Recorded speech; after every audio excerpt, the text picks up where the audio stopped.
Coucou mes petites ailes, vous voyez que les vidéos recommencent. J'espère que ça vous plaît. Alors là, ce sera une vidéo qui sera en pré-vidéo. Voilà, pour vous dire de ne pas oublier de liker, de commenter, de partager. Voilà, c'est extrêmement important. Je compte sur vous.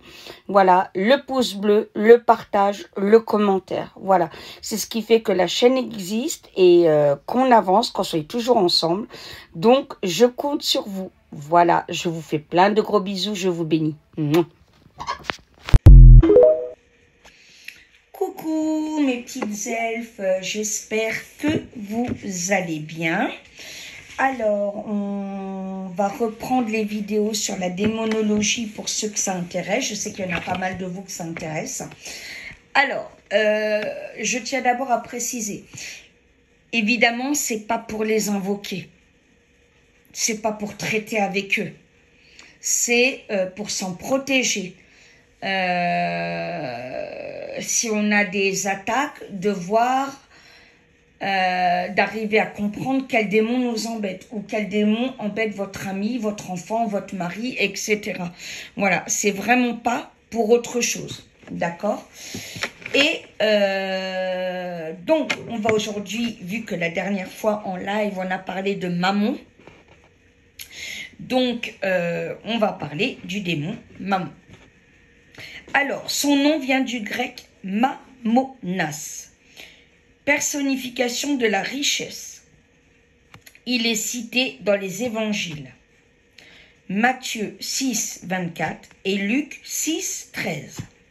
C'est le démon de l'avarice, des richesses, de l'iniquité. Secrétaire d'État de Fleuretti. On le dit inspirateur du veau d'or. Mammon est conjuré pour tout ce qui est trait à l'argent, car il procure des richesses durables. Il aide toute entreprise commerciale, pousse à la réussite financière, peut corrompre ou soudoyer s'il le faut, car il ne vise que l'obtention des richesses. Même s'il doit ruiner quelqu'un, d'autres ou utiliser des moyens peu moraux. Il guérit aussi toutes les maladies, même incurables. Il donne la vitalité et la santé. Il aide également les spectacles et les arts s'ils sont lucratifs. Ceci explique pourquoi il y a autant d'artistes qui donnent leur âme au diable. Hein. Mais pousse à la paresse, à la luxure et à l'orgueil. Il est passé maître dans la corruption et dans les moyens de s'enrichir sans effort. Il rend avare et économe celui qui l'invoque. Il paraît sous l'aspect d'une femme, cornue, vêtue de blanc. Un serpent s'enroule autour de chacune de ses deux cornes, de ses poignets et de ses chevilles. Elle tient une flèche à la main droite, un miroir à la main gauche. Elle chevauche un taureau.